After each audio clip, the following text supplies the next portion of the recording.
سلام، عارضم به حضور شما که پریروز شیخ فری همچی هول کرده و دست پاچه بودجه سال 93 نظامو یه جورایی سرهمبندی کرد و بردش تو استبل مجلس، طوری که خود جونورای مجلسم شاخ در بردن. اونچه که به عنوان هرچند که نکته اول باید عرض کنیم که بالاخره بعد از چند سال که لایحه بودجه در زمان خودش به مجلس داده نمیشد و با تأخیر همراه بود که شاید مثلا تو این 10 سال که حالا اشاره کردین شما هیچ موقع این سالهای گذشته به موقع تقدیم نشده بود. آقا مبادا یهو اینو به حساب موقع شناسی شیخ فری بذاری. نه، زور همون یه قلوب زهره که حسنی رو اینجوری فرفره کرده. اینها خودش الان دوم به بودجه رو با دستای خودش گره میزنه به زلف مذاکرات. و تحولات اخیر در سیاست خارجی و پیام امیدوار کننده و آرامش بخشان با آحاد مردم باعث شد تا بازار ارز برخلاف مسیر 2 سال گذشته خود به آرامش نسبی برسد. در حال حاضر دولت مشغول برنامه ریزی برای یکسانسازی نرخ ارز در سال 1393 می باشد. منظورش اینه که آقا جون بیمایه فتیره تا عظم و زهر رو با جاش نریزه تو خندق بلا بودجه نقد نمیشه که نمیشه. جالب اینجاست که ورق پاره های باند خامنه ای هم همین گره کور رو لو دادن. آمریکا مذاکرات ژنو را به بودجه 93 گره میزند. آمریکا با تفسیر خودخواسته از توافقات ژنو و همچنین زمینه‌های درآمدی بودجه 93 قادر است مذاکرات بعدی را به بودجه ایران گره بزند.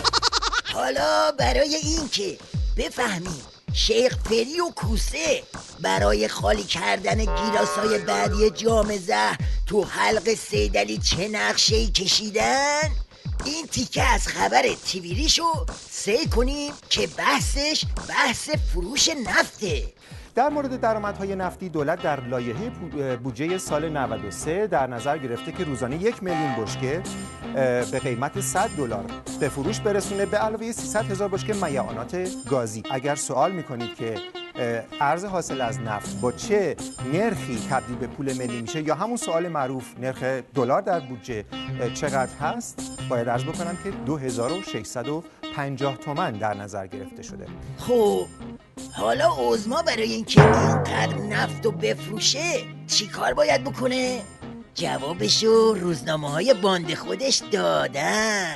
این میزان فروش نفت بالاتر از وعده غربی‌ها در توافقنامه ژنو است.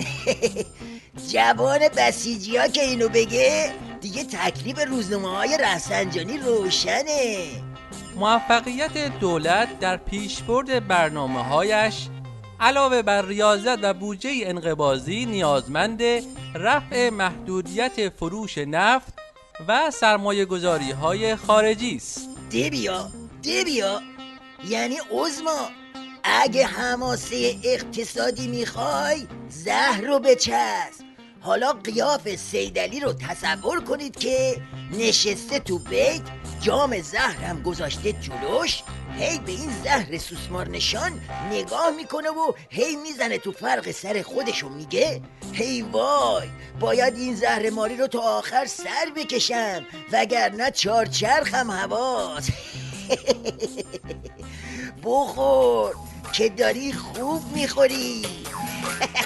بالام وقتش است اما مپرانی، بالام حال مدد اگر بدانی، بالام طلسم سیدعلی شکسته است، آقا گریه کنان تو بیت نشسته است.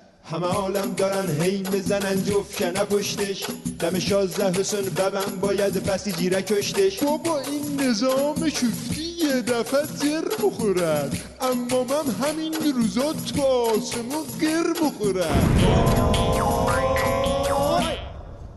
گفته بودم که میام تو بیتتان بزنمتان جلو چشمای همه زیر لگد میبرمتان دم جلوک رسیدم خوشکنن خوشان دیدمتان جفتمش دستا بالا سیدعلی خیز کرد نباشه کفشاش از زد زیر گلدوک صدا کرد مشتباشه بالش پیش دادم و گذاشتمش کنز اتاق سرش تو دادم و چپاندمش توی اجاق ابوله ماشاءالله دستگله ماشاءالله عزمو حالا زیر پله ماشاءالله ضربه خورده دنگله ماشاءالله الهی که سقط بشه ایشالله الهی 8-1 بره ایشالله الو به ریشش بزنی ایشالله ریشش از بیخ نکنی ایشالله هر کی نگد ماشاءالله بابا گوری شد ایشالله هر چی که بافت از عزما پاره بشد ایشالله ایشالله ایشالله ایشالله ایشالله